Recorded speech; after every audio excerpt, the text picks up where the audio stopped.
voltamos ao terceiro bloco, tu fale mais sobre isso dessa semana, discutindo, ou melhor, entendendo as contribuições das ciências sociais, sociologia, antropologia, ciência política, né? Até da irmãzinha filosofia, né? Entendendo como que a sociedade de hoje afeta a saúde mental dos indivíduos. Em pleno Janeiro Branco, que é uma campanha que os psicólogos de Uberlândia estão lançando para o mundo, colocando a saúde mental em evidência. Por que é importante colocar a saúde mental em evidência? Já reparou como a sociedade está complicada? Como que as violências estão dominando, né, as relações humanas no trânsito, nas famílias, nas residências, nas escolas, no esporte, né? E aí é óbvio que o ser humano sai com a sua saúde mental relativamente ou muito debilitada, né, numa sociedade em que a violência graceja, certo? Então é preciso colocar a saúde mental em evidência, assim como o câncer de mama tem o seu devido destaque, assim como campanhas em relação à obesidade, hipertensão, campanhas para uma vida mais saudável, ou campanhas de respeito ao meio ambiente, ecologia. Chegou a hora agora de nós termos uma campanha sobre saúde mental. Qual que é o espaço, qual que é a importância? O que é problemático quando a saúde mental não tem o devido respeito? E as ciências sociais, a Leandra, que é professora de sociologia, está aqui para nos ajudar a entender as características da sociedade que atropelam a saúde mental. E a gente está falando sobre alienação, coisificação. Aliás, você usou uma palavra muito interessante. O que é a coisificação do homem, Leandra? Bem, tendo aí, né, continuando como referencial marxiano que estamos debatendo, nesse modo de produção capitalista, né, no modo como as relações de trabalho se organizam no capitalismo, baseado na luta de classes, né, na propriedade privada dos meios de produção, aqueles, obviamente, que detêm os meios de produção, portanto, né, o que o Marx denomina burguesia, detém o controle desses meios e fazendo com que aquele que tem apenas a força de trabalho se submeta para sua condição de própria sobrevivência a todas as condições impostas, né, por essas condições sociais, levando a um trabalho repetitivo, né, sem reconhecimento, alienado, alheio.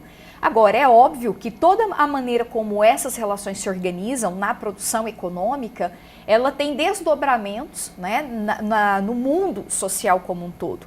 E essa coisificação do homem é exatamente essa condição de um ser transformado em coisa, uma vez que as próprias relações de trabalho, as relações de produção do capitalismo, faz com que o sujeito, né, não se identificando com o que ele faz, ele esteja na condição de mercê desse próprio sistema social que precisa vender mercadorias. Ele não só produz a mercadoria, mas precisa, né, para a própria manutenção dessa sociedade, precisa da compra e venda da mercadoria. Isso faz com que as mercadorias adquiram uma magia, né, algo esplendoroso dentro da sociedade que sucumbe à própria condição do ser. Nós passamos a transferir aquele ser que produz a mercadoria sobre condições de não reconhecimento, passa a transferir a sua condição de humanização para a própria mercadoria. Então, a mercadoria se torna humanizada e o homem se torna o objeto, se torna coisificado. E isso, se nós observarmos nas nossas relações cotidianas, faz um sentido enorme, né? Trazendo isso por uma concepção mais vulgar, né? Não com os termos como Marx havia dito, mas é o que nós costumamos dizer, ter passa a ser muito mais importante do que ser. Portanto, para eu ser alguém, para eu ter respeito na sociedade, para eu ser feliz, né, para eu ter prazer, eu preciso me satisfazer nessa relação de consumo, na relação de compra. São as mercadorias que dão a esse ser a condição e o status social que ele almeja socialmente. Ou, em outras palavras, não são os sentimentos humanos ou as condições verdadeiramente humanas, como amor, solidariedade, compaixão, respeito ao próximo. Não são esses valores, essas características e condições humanas que acabam norteando, orientando os homens em sociedade. E sim, outros valores dados pela mercadoria, né? Pela necessidade de se produzir mercadoria, por um sistema voltado para a produção de mercadoria, para toda uma lógica baseada, estruturada, fundamentada na produção de mercadorias que acabam norteando os homens. E aí, como você disse, as mercadorias passam a ter muito mais sentido na existência do que o próprio homem. Elas passam a ditar a regra ao invés da humanidade ditar a regra. Isso, e com isso as próprias relações se tornam mercantilizadas, né?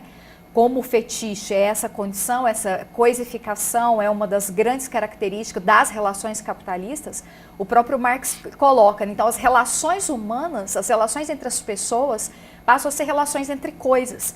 Nós passamos, portanto, a nos relacionar com a marca da roupa que eu tenho, com os objetos, né, que me atribuem algum tipo de prestígio ou status social. E, portanto, se o indivíduo não se encaixa dentro de todos esses padrões de consumo, diante de tudo que a sociedade tem a oferecer, até porque essa sociedade, né, voltada à produção de mercadorias, ela precisa o tempo todo apresentar novas mercadorias, novos padrões de consumo.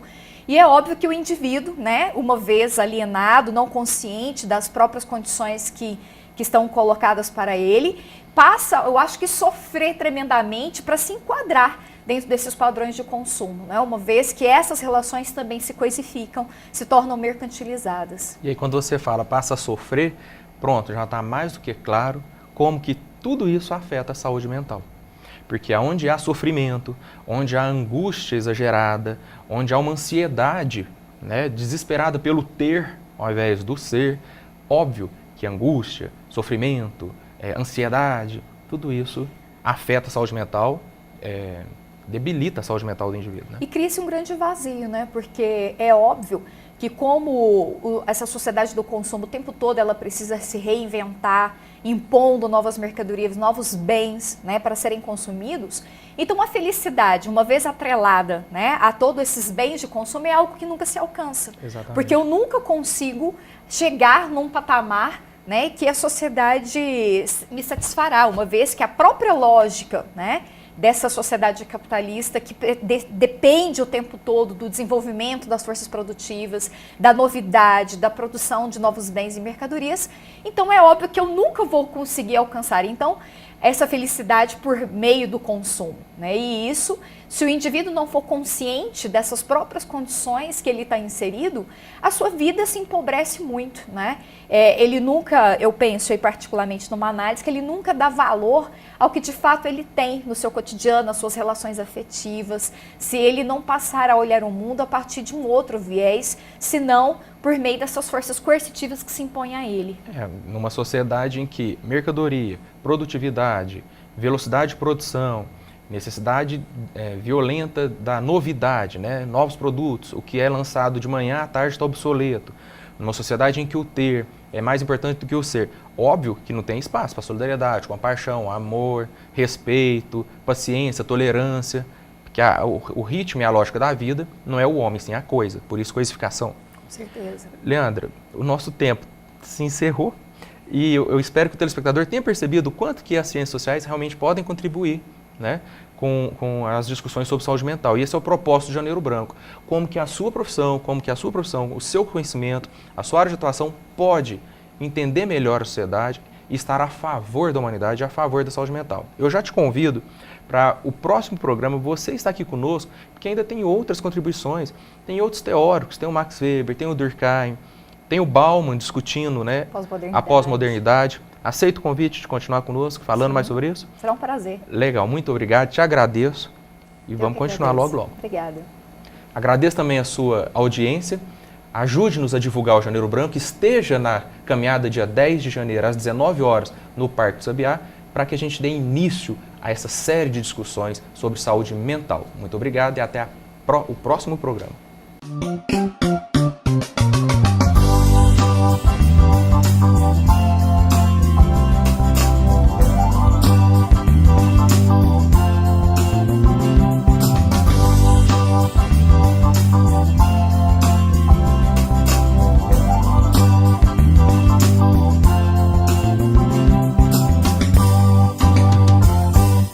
Canal da Gente. A gente curte você.